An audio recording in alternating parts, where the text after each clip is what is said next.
Assalamualaikum warahmatullahi wabarakatuh. Perkenalkan, nama saya Reski Hidayat, PP 2210541012 dari kelas E2, akan membahas beberapa materi dari chapter ke-9 tentang karakteristik penelitian kualitatif. Untuk materi yang pertama ya. Lalu selanjutnya ada materi tentang desain kualitatif, dan yang terakhir yang akan saya jelaskan adalah tentang refleksivitas yang memerlukan komentar pada 2 poin penting.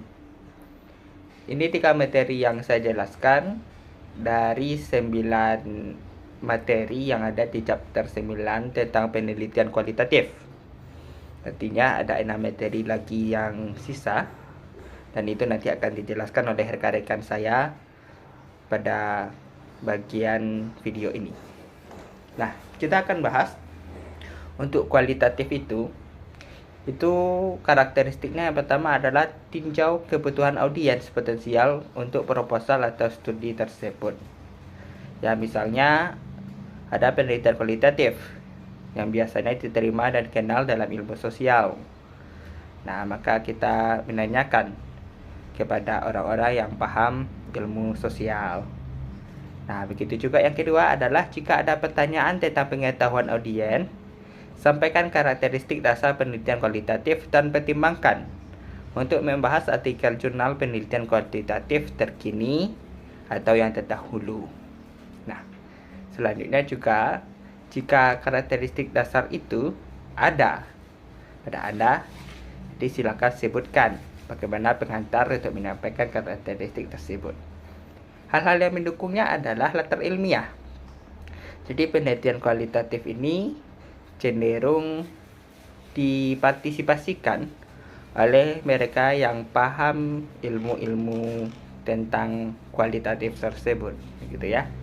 Karena data boleh jadi tingkat kualitas daripada orang lain dengan orang yang satunya itu berbeda. Nah, di sini dikatakan bahwa penelitian kualitatif cenderung mengumpulkan data di lapangan, di lokasi tempat partisipan mengalami isu atau masalah yang diteliti.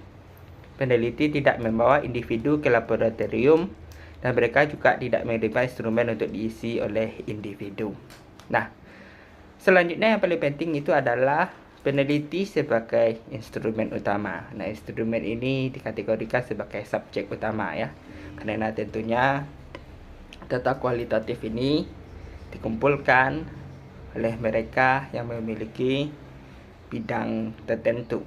Oleh karena itu, peneliti kualitatif mengumpulkan data sendiri melalui pemeriksaan dokumen, ya, pengamatan perilaku, artinya secara langsung, atau wawancara dan interview.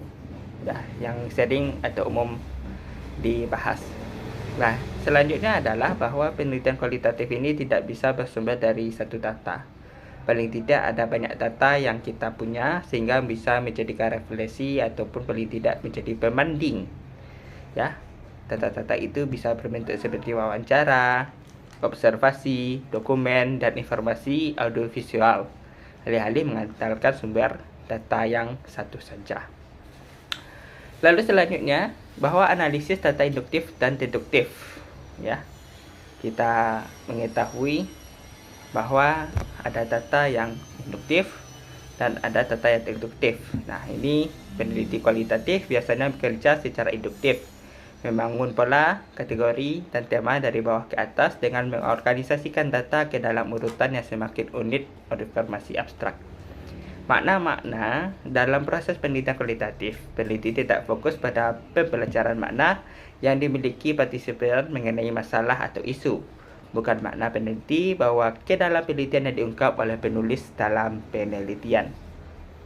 Nah, proses-proses yang muncul itu bersifat energik. Ini berarti bahwa rencana awal untuk penelitian tidak dapat ditemukan secara ketat. Nah, setiap tahun penelitian dapat berubah tentunya ya, terkait perkembangan waktu dan zaman. Nah, dalam penelitian kualitatif, para peneliti merefleksikan tentang bagaimana peran mereka dalam penelitian dan latar belakang pribadi, budaya, ekspresi mereka, dan potensi yang mereka miliki. Nah, kita masuk ke materi kedua tentang desain kualitatif.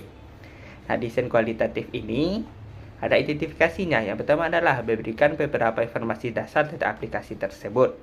Lalu yang kedua, jelaskan mengapa ini merupakan pasangan yang tepat bagi saya. Dan yang ketiga adalah mengidentifikasi bagaimana pendekatan akan membentuk banyak aspek dari proses desain, seperti judul, masalah, pertanyaan penelitian, pengumpulan data, dan lain sebagainya. Lalu selanjutnya adalah refleksivitas, memerlukan komentar pada 2 poin penting. Ya, berikan pernyataan yang jelas tentang pengalaman dengan masalah penelitian atau dengan partisipan atau latar yang membantu peneliti memahami hubungan antara peneliti dan penelitian. Pengalaman ini mungkin melibatkan partisipasi dalam latar, pengalaman pendidikan, atau pekerjaan sebelumnya. Itu saja yang dapat saya sampaikan untuk materi chapter 9 dengan 3 materi yang dahulu ya, yaitu karakteristik penelitian kualitatif, lalu ada desain kualitatif, dan refleksivitas. Untuk selanjutnya akan dijelaskan oleh rekan saya. Terima kasih. Assalamualaikum warahmatullahi wabarakatuh.